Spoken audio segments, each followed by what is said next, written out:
नमस्कार दोस्तों, मैं अंकुर उपाध्याय स्वागत करता हूं आप सभी का एक बार फिर से अपनी नई वीडियो में। कमाल की तेजी है दोस्तों, और ये कमाल की तेजी ज़्यादा इसलिए भी है क्योंकि ये केवल इंडेक्स और चुनिंदा स्टॉक्स में रह गई है। इंडेक्स एट डे हाई और स्टॉक्स एट डे लो, ये केस है बाजार का। जी हाँ, निफ्टी 25,500 के ऊपर निकल गया है। मुबारक हो आप सभी को। इंडेक्स का ईटीएफ जो शेयर किया था वो कमाल कर रहा है, बेहतरीन प्रदर्शन दिखा रहा है। और इस मैं ऐसे बाजार को क्या बोलूं, अच्छा खराब, बहुत ही ज्यादा मैनिपुलेटिव, समझ में नहीं आ रहा, लेकिन जो भी हो रहा है वो आपके सामने है और आप सभी को दिख रहा है। मार्केट ब्रेथ अभी भी पॉजिटिव है, बहुत अच्छी है, लेकिन दिन के दौरान घटती चली जा रही है। आप ये देखो कि बाजार सुबह जब 25,430 440 पे था ना, तो आपको ज्यादा मुनाफा हो रहा होगा। अभी 25,500 पे आपका मुनाफा सुबह के कंपैरिजन में कम हो गया होगा। हाँ, कुछ स्टॉक्स को छोड़ दिया जाए तो बाकी सब में तो गिरावट आ रही है धीरे धीरे। अब अगर मैं बात करूं तेजी वाले स्टॉक्स की, तो बीएलएस इंटरनेशनल को मैंने कवर किया दूसरे चैनल पे, बट मैंने एक चीज मिस कर दी, और वो चीज थी एक बिग ब्रेकिंग। एक खबर आते हुए दिख रही है इस स्टॉक के लिए पॉजिटिव। 3 साल के लिए इन्होंने मिनिस्ट्री ऑफ एक्सटर्नल अफेयर्स से वीजा एप्लीकेशन के लिए जो चीजें हैं वो क्लियर करी हैं, जिसकी डील मतलब सिक्योर करी है, जिसके चलते आज 10% का उछाल देखने को मिल रहा है आप सभी को।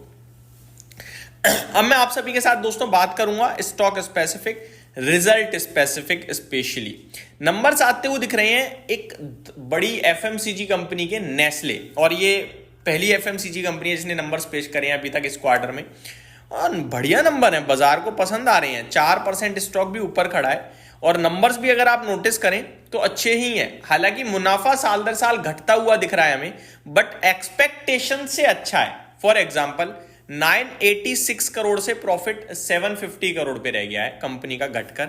वहीं अनुमान जो था वो 710 करोड़ का था, तो अनुमान से अच्छा हो गया है। एक्सपेक्टेशंस अराउंड 710 करोड़ की थी, 750 करोड़ पे कंपनी ने प्रॉफिट पोस्ट करा है। अगर बात करूं रेवेन्यू की, तो 5644 करोड़ पे रेवेन्यू आया है, 5100 करोड़ से बढ़कर।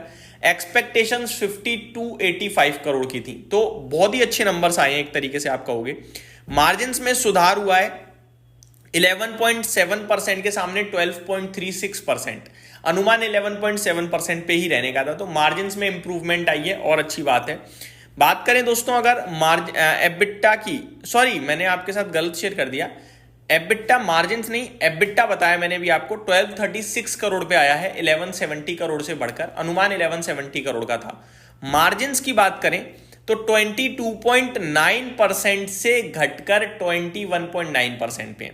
हालांकि एक्सपेक्टेशंस जो थी वो 22.1% की थी, तो मार्जिन्स का फ्रंट ऐसा रहेगा जिसमें थोड़ी कमी दिखी है हमें, अनुमान से भी, और साल दर साल तो खैर कम है ही है, बट ओवरऑल नंबर्स अच्छे हैं। कंपनी की तरफ से sees double digit sales increased fuelled by volume growth. तो इन्होंने कहा है कि वॉल्यूम ग्रोथ आ रही है, और एफएमसीजी कंपनीज के लिए सबसे इंपॉर्टेंट वॉल्यूम होता है। मैंने काफी एग्जांपल शेयर करे हैं, मैं दोबारा आपको याद दिलाना चाहूंगा वॉल्यूम ग्रोथ क्यों इंपॉर्टेंट है। मान के चलो नेस्ले की ये एक प्रोडक्ट है, नेस्ले का सेरेलैक, सबसे ज्यादा बिकने वाला प्रोडक्ट जो है वो बताता हूं मैं, सेरेलैक है, ठीक है। आज इस सेरेलैक का दाम मान लो 1000 रुपए का है, ठीक है जी। इस सेरेलैक का 1000 रुपए का दाम है, और कंपनी ने 100 पीस बेच दिए, दैट मीन्स 10,000 रुपए का रेवेन्यू क्लॉक कर दिया, ठीक है जी। अगली साल ऑब्वियस है इन्फ्लेशन के साथ इसी सेरेलैक का दाम बढ़ के हो गया मान लो 1100 रुपए, ठीक है, 10% का इंक्रीज आ गया। 100 प्रोडक्ट ही बेचे तो कितना रेवेन्यू आया? 11,000 का। पहले 10,000 का था, अभी 11,000 का है। रेवेन्यू 10% जंप कर गया, लेकिन प्रोडक्ट तो पहले भी 100 ही बिका था, आज भी 100 ही बिका है। ये जो प्रोडक्ट की क्वांटिटी है 100, this is called volume growth. यानी वॉल्यूम ग्रोथ नील थी, केवल प्राइस इंक्रीज था, इसलिए रेवेन्यू तो बढ़ गया, लेकिन वॉल्यूम ग्रोथ नहीं थी। अब अगर वॉल्यूम ग्रोथ देखनी है तो पहले 100 बेचे थे, अभी 110 बेचे हैं। अब रेवेन्यू वहां पे और बढ़ेगा, क्योंकि वॉल्यूम ग्रोथ भी आ गई और इन्फ्लेशनरी इंपैक्ट भी आ गया प्राइस इंक्रीज का। तो वॉल्यूम ग्रोथ अगर कंपनी कह रही है कि अच्छी है और वही फ्यूल करते हुए दिख रही है, रेवेन्यू को डबल डिजिट ग्रोथ दिख रही है, बहुत पॉजिटिव है। एफएमसीजी कंपनी के लिए सबसे इंपॉर्टेंट रेवेन्यू ग्रोथ होती है। आगे बात करें Q2 domestic volume growth in high single digit versus 1 to 2%। तो कंपनी कह रही है डोमेस्टिक वॉल्यूम ग्रोथ है ना, जो हाई सिंगल डिजिट में है, करीब 7-8-9% हो सकती है, जिसमें अनुमान 1 से 2% का था मात्र। तो बहुत ही तगड़े नंबर कहूंगा मैं, इसीलिए स्टॉक 3.5% ऊपर है। इनफैक्ट आज 3.5% ऊपर है, कल भी ऊपर था। तो मेरे को लगता है ये बाजार काफी इन्हें पॉजिटिवली ले रहा है नेस्ले के नंबर्स को। आगे बढ़ते हैं दोस्तों अगले स्टॉक की तरफ। MRPL कल आए थे नंबर्स और बहुत ही दमदार थे, लेकिन स्टॉक में कुछ खास प्रदर्शन नहीं हो रहा है। 270 करोड़ के घाटे के सामने 640 करोड़ का मुनाफा और 21,000 करोड़ के सामने रेवेन्यू करीब 26,000 करोड़ हुआ। मार्जिन 0.85% से 5.74% पे और एबिटा 180 करोड़ के सामने 1490 करोड़। तो नंबर्स तो बहुत ही कमाल थे। शेयर 0.25% ऊपर है। मॉर्निंग में ये स्टॉक 154 का हाई लगाया है, यानी करीब 7% के समथिंग ऊपर था, लेकिन अभी केवल 1.5% की तेजी है। नंबर्स लेकिन कमाल के ही लगे मुझे। नंबर्स के बाद स्टॉक उतना खास नहीं कर रहा है, वो एक अलग केस है। बाकी इंडियन बैंक के भी रिजल्ट्स आए हैं, 3% ऊपर है। डीबी कॉप अपने नंबर्स के बाद 7% की तेजी दिखा रहा है और नंबर्स भी अच्छे ही लग रहे हैं दोस्तों डीबी कॉप के।